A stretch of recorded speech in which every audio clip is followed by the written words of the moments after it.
Kita lanjut bahas si Shinji episode chapter 50. Nggak usah cacicot banyak bacot, kita langsung masuk aja ke pembahasan. Aosue yang telah sampai di pohon kera pun berteriak memanggil nama Biksu Tong. Hal ini membuat Sun Wukong terkejut dengan kedatangan dari Aosue itu. Tidak lama setelah itu Aosue pun bertanya pada Sun Wukong di mana Biksu Tong saat ini. Jika memang ada di pohon kera, suruh untuk cepat keluar. Sun Wukong dengan wajah kagetnya dia pun berkata pada Aosue bahwa sang guru telah meninggal. Apakah Aosue tidak tahu tentang hal itu?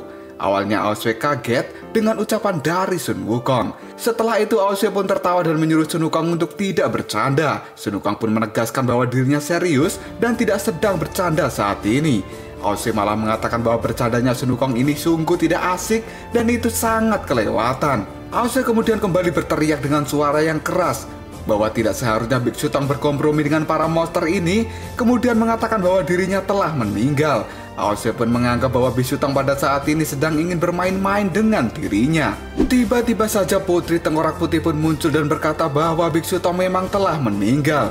Dia mati karena dibunuh oleh Raja Agung pada saat berada di kota Chang'an. Dan monster yang ada di tempat ini adalah sisa monster yang telah berhasil melarikan diri dan juga selamat dari tragedi kota Chang'an. Ini adalah sebulan setelah kemunculan orang-orang dari era kebangkitan. Apakah Aosue tidak tahu tentang peristiwa kemunculan mereka? Aosue pun mengatakan bahwa dia tahu tentang orang-orang dari era kebangkitan itu. Namun dia tidak tahu akan adanya tragedi yang telah terjadi di kota Chang'an. Aosue kemudian melihat ke sekeliling monster di tempat ini. Dia pun dijelaskan oleh Putri Tengkorak Putih bahwa mereka semua sedang terluka oleh pembantaian dari era kebangkitan. Dan para monster saat ini sangat terpukul dan tidak berdaya. Aosue pun saat ini mulai percaya dan dia bertanya bagaimana hal ini bisa terjadi. Padahal kedatangan Aosue ke pohon kera di hutan monster ini adalah permintaan dari Biksu Tong. Aosue kemudian menjelaskan kenapa dirinya bisa sampai di pohon kera jalur monster ini. Pada saat itu dirinya sedang enak tiduran, namun ada seseorang yang mengganggu tidurnya. Tak lama setelah itu, seseorang tersebut memukul tubuh Aosue dengan keras menggunakan kemoceng. Aosue pun sangat marah karena dia tidak bisa tidur nyenyak gara-gara dipukuli dengan kemoceng. Dia pun kemudian terbangun dan terkejut setelah melihat orang yang memukuli dirinya adalah Tang Sanzang. Aosue kemudian berteriak, kenapa Tang Sanzang datang ke tempat ini hanya untuk memukuli dirinya? Apakah Aosue berbuat kesalahan lagi sehingga dirinya harus dipukuli seperti ini? Biksu Tong pun tidak menjawab perkataan dari Aosue. Dia hanya mengangkat jari, kemudian menunjuk sesuatu dengan kemoceng yang dia pegang. Setelah itu Biksu Tong berbalik dan dia kemudian berjalan di antara gang di tempat itu. Aosue yang tidak paham dengan maksud dari Biksu Tong pun kali ini menyusulnya. Namun setelah dilihat, sang biksu sudah menghilang dan tidak bisa ditemukan lagi. Aosue pun bingung, kenapa Biksu Tong bisa lenyap begitu saja? Hal ini sungguh aneh buat Aosue. Aosue pun semakin kebingungan. Namun setelah itu, dia melihat sebuah peta yang digambar di atas tanah dengan sebuah tempat yang telah diberi tanda. Setelah Aosue melihatnya dengan baik, peta itu ternyata mengarah ke pohon kera di jalur monster ini. Maka dari itu, Aosue menyimpulkan bahwa dia disuruh ke pohon kera untuk menemui Tang Sanzang. Sun Wukong pun heran dengan penjelasan dari Aosue, dan Putri Tengkorak Putih mengatakan bahwa itu adalah jiwa dari Biksu Tong. Aosue kemudian merasa bersedih dan tidak menyangka bahwa Tang Sanzang akan benar-benar mati. Sesaat kemudian Aosue pun berteriak, untuk apa Tang Sanzang memanggilnya ke pohon kera ini jika dirinya telah mati? Apakah dia hanya ingin memberitahu tentang kematiannya? Tiba-tiba saja guru daun ajaib pun muncul dan mengatakan bahwa pasti ada sesuatu yang diinginkan oleh Biksu Tong untuk dilakukan Aosue. Kedatangan guru daun ini membuat Aosue, Sun Wukong, Putri Tengkorak Putih dan juga para monster terkejut. Guru daun ajaib pun berjalan mencari tempat yang nyaman, kemudian dia duduk. Setelah itu guru daun ajaib mengatakan bahwa dia juga mendapatkan instruksi dari Tang Sanzang yang juga menyuruh dirinya untuk datang ke tempat ini. Aosue pun kemudian bertanya, siapa dirimu? Guru daun ajaib pun berkata bahwa dia adalah guru daun ajaib, adik perempuan seperguruan dari Tang Sanzang yang saat ini menjabat sebagai penasehat raja di kerajaan dinasti Tang. Sun Wukong lalu bertanya, apa guru daun ajaib juga melihat Biksu Tong? Dan guru daun pun mengatakan iya. Aosue saat ini kembali bertanya, kenapa hal itu bisa terjadi? Guru daun ajaib pun mulai bicara dengan mengatakan bahwa Aosway saat ini dikenal sebagai pahlawan dari klan naga. Sedangkan guru daun ajaib adalah penasihat raja besar di dinasti Tang. Posisi mereka berdua memiliki pengaruh yang besar pada semua orang, dan mereka bisa membuat banyak orang mengikuti kata-kata mereka.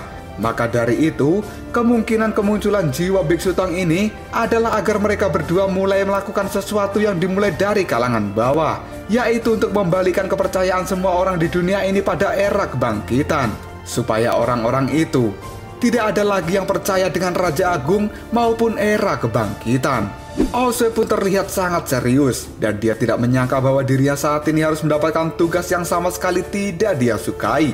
Sun Wukong kemudian mengatakan, dimulai dari rakyat biasa, kemudian lanjut pada orang-orang yang memiliki jabatan. Putri Tengkorak Putih pun bertanya, bagaimana cara memulainya? Kita berpindah ke langit di luar awan. Di sana ada Yiwachi yang dengan tubuh burung Garuda raksasanya terbang menuju ke kediaman kakek naga Gulong. Yiwachi dengan tubuh raksasanya pun mendarat tepat di halaman rumah sang kakek. Dia kemudian merubah dirinya ke bentuk tubuh Yiwachi kecil dan imut. Sambil memegang sesuatu, Yiwachi pun berteriak dan memanggil nama kakek naga Gulong bahwa saat ini dia datang untuk berkunjung dan membawakan sesuatu yang bagus untuk sang kakek. Yiwachi kemudian membuka tirai rumah kakek naga Gulong, dan saat ini dia terlihat sangat kaget. Karena pada saat ini, kakek naga Gulong telah jatuh tersungkur di lantai dengan tubuh yang tertimpa lemari dan tidak bisa berdiri. Yiwachi pun panik dengan keadaan kakek naga Gulong ini. Dia kemudian buru-buru membantu sang kakek untuk bangun dan bertanya apakah kakek sedang dalam keadaan yang tidak enak badan. Yiwachi kemudian ngomel karena saat ini kakek naga Gulong tidak makan beberapa hari.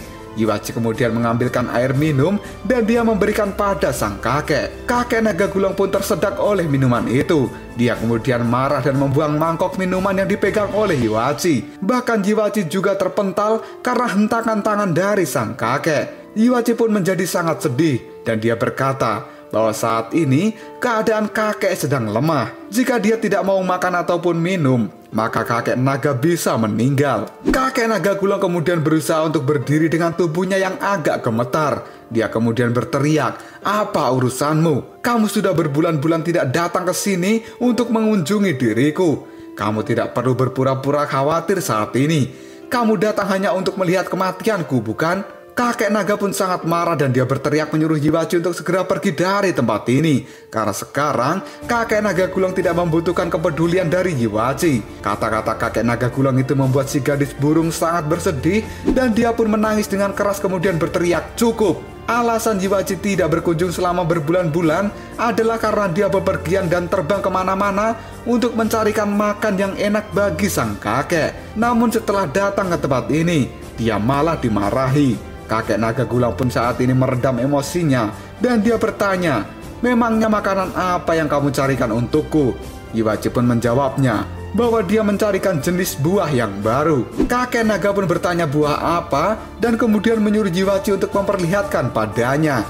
Setelah dibuka, ternyata itu adalah buah durian, buah nangga, buah salak, dan buah warna pink yang bentuknya seperti biji pelet.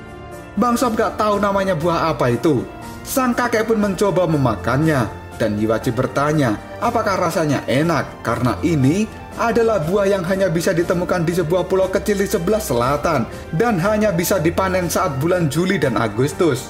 Nampaknya pulau itu adalah Pulau Jawa, tepatnya di kota Yogyakarta, sebelah pantai selatan dekat sama rumah Bang Sob. Karena di tempat itu banyak buah-buahan eksotis di iklim tropis, tapi tidak mudah untuk dimakan karena hanya musim tertentu saja. Dan Yiwachi menemukannya setelah dia terbang selama berbulan-bulan menyusuri lautan. Sang kakek pun kemudian merasa bersalah karena telah memarahi Yiwachi, dan dia tidak menyangka bahwa Yiwachi telah berkorban seperti ini. Yiwachi kemudian tertawa karena dia senang melihat kakek naga Gulong menyukai buah yang dia bawakan. Yiwachi kemudian berkata, jika kakek naga Gulong mau, maka dia akan mencarikannya kembali. Mereka berdua pada akhirnya keluar rumah dan menikmati hawa di luar rumah saat ini. Sambil menikmati pemandangan di luar rumah, Yiwachi kemudian berkata bahwa dengan kondisinya saat ini, sangat tidak baik jika sang kakek tinggal sendirian. Kenapa dia tidak tinggal bersama klan naga saja? Kakek naga Gulong pun mengatakan bahwa dia tidak sudi karena dia tidak suka dengan sifat dari klan naga di dunia itu. Yiwachi lalu bertanya bahwa belakangan ini kakek naga gulung jarang makan ya. Sang kakek pun menjawabnya, dia memang sedang membatasi pola makannya. Sambil menanam bibit buah di halaman, Yiwachi berkata bahwa dia akan kembali mencarikan buah-buahan lagi untuk sang kakek, supaya kakek naga bisa makan dengan banyak agar dia mendapatkan kekuatan di tubuhnya kembali. Setelah selesai menanam bibit buah itu, Yiwachi berdiri dan mengatakan bahwa bibit pohon ini dia dapat dari daerah di selatan, dan sebentar lagi pasti akan tumbuh besar, sehingga di tempat ini akan ada pohon buah-buahan. Kakek naga gulang pun marah dan mengatakan, "Hei, ini halamanku, jangan sembarangan kamu menanam pohon di tempat ini. Cepat cabut kembali." Yiwachi pun tidak mau mencabutnya, karena pohon ini akan dirawat sendiri oleh dirinya supaya bisa menjadi besar. Kakek naga pun menyerah, karena Yiwachi adalah pembangkang yang handal. Dia tidak akan pernah mendengarkan perkataan dari siapapun. Semakin dilarang, dia malah akan semakin menjadi, karena ras burung raksasa kuno adalah ras yang paling sulit untuk dinasehati dan mereka sangat bandel. Yiwachi lalu bertanya, "Kakek, kenapa kamu suka marah-marah?" Sang kakek pun menjawabnya, "Karena kamu selalu bikin ulah bocil, aku hanya ingin hidup dengan tenang." Yiwachi kemudian membaringkan tubuhnya di rerumputan di samping tempat duduk sang kakek. Lalu Yiwachi meminta kakek naga gulung untuk menceritakan sesuatu yang bagus. Kakek naga pun bertanya, "Cerita tentang apa?" Dan Yiwachi menjawabnya, "Apa saja yang penting bagus." Yiwachi lalu teringat sesuatu, dan dia meminta kakek bercerita tentang zaman kekacauan. Kakek naga pun mengatakan bahwa tidak ada cerita yang bagus di zaman itu. Yiwachi kemudian berkata, "Bukankah pada zaman kekacauan ada 3 klan besar? Dan pada zaman itu juga ada burung raksasa kuno yang merupakan nenek moyangku." Kakek naga kemudian berkata, "Dasar kau setan kecil, tahu saja tentang hal itu. Sudahlah, terpaksa aku bercerita padamu. Pada saat itu dunia benar-benar kacau. Kemudian lahirlah sesuatu dari kekacauan itu. Saat dulu kita menyebutnya sebagai makhluk yang abadi. Dia muncul dan menghilang begitu saja. Zaman kekacauan itu semuanya terlihat kacau balau dan tidak teratur sama sekali. Saat itu aku punya banyak anak laki-laki, namun semuanya telah mati."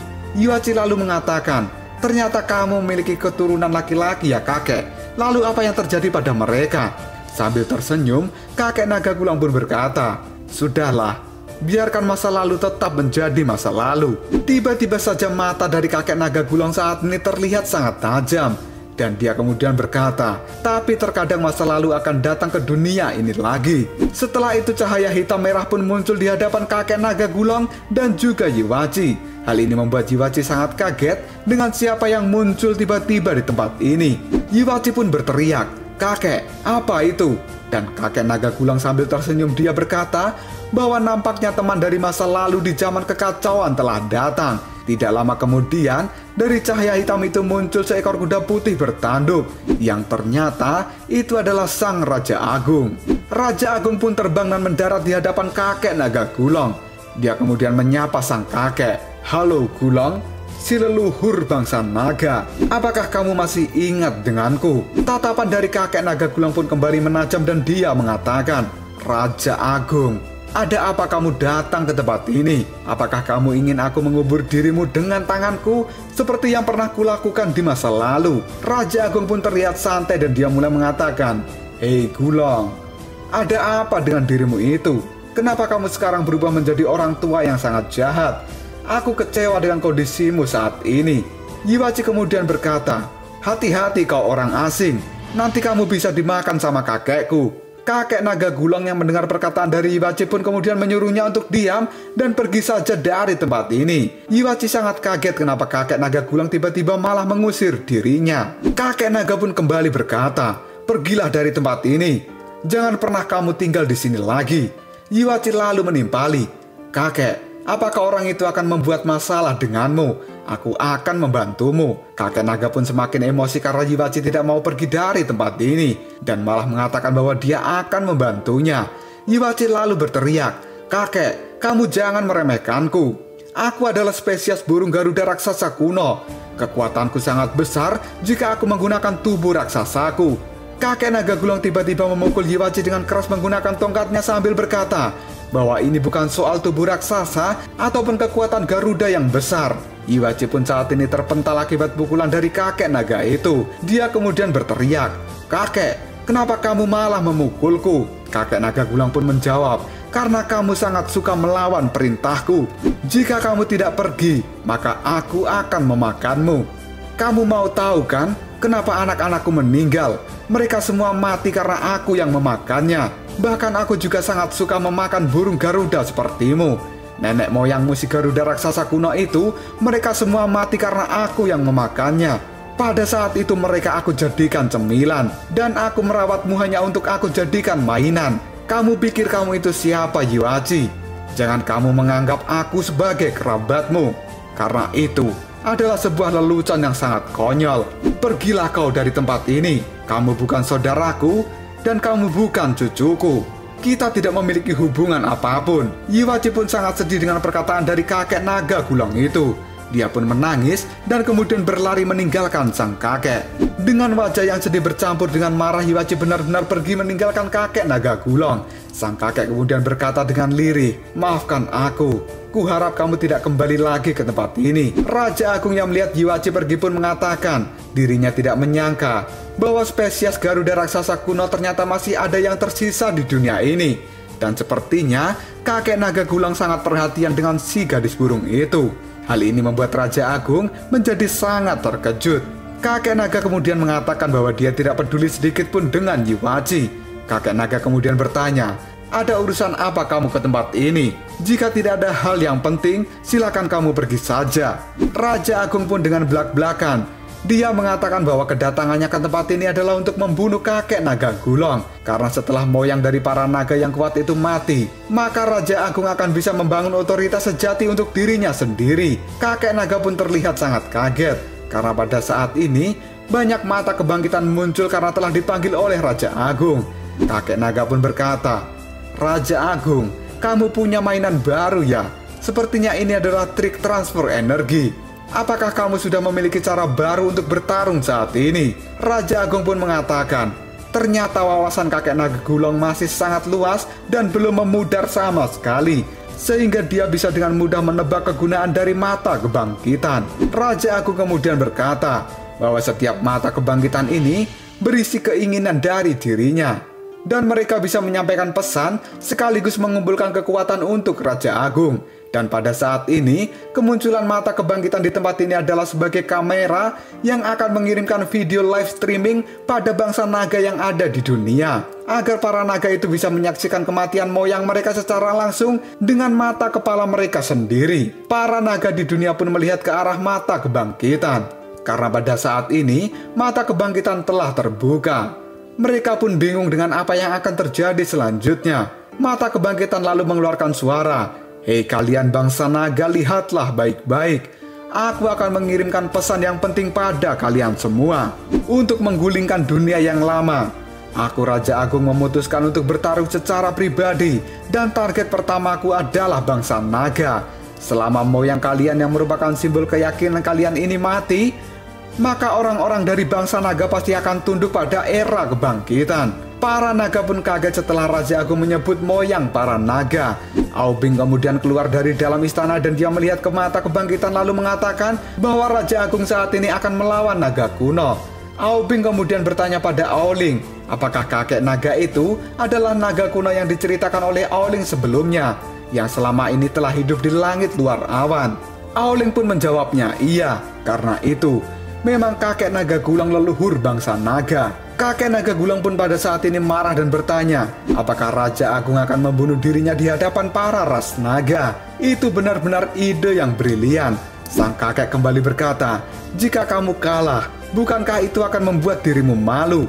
Raja Agung pun menjawabnya, "Aku tidak akan pernah bertarung dalam pertarungan yang tidak pasti.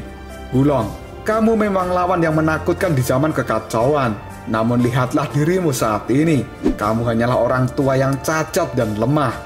Sedangkan aku sekarang sedang berada di posisi puncak fisik yang penuh dengan kekuatan. Aku saat ini lebih kuat dari masa lalu. Bahkan membunuhmu akan sangat mudah bagiku." Kakek naga Gulang pun menjawabnya, "Hei, apa itu benar? Ayo majulah kalau begitu. Biarkan kamu menjadi bahan untuk melemaskan otot-ototku ini. Tidak lama kemudian pertarungan pun pecah dan menimbulkan ledakan yang besar di tempat kakek naga gulung. Hal ini sampai membuat Jiwachi yang pergi pun kembali menoleh ke tempat kakek naga gulung. Dan Jiwachi terlihat sangat panik dengan keselamatan kakek naga gulung saat ini. Lalu apakah yang akan terjadi selanjutnya? Siapakah yang akan menang di antara pertarungan kakek naga gulung dengan Raja Agung? Jika kalian penasaran, tunggu aja jawabannya di next video Kopral Shop.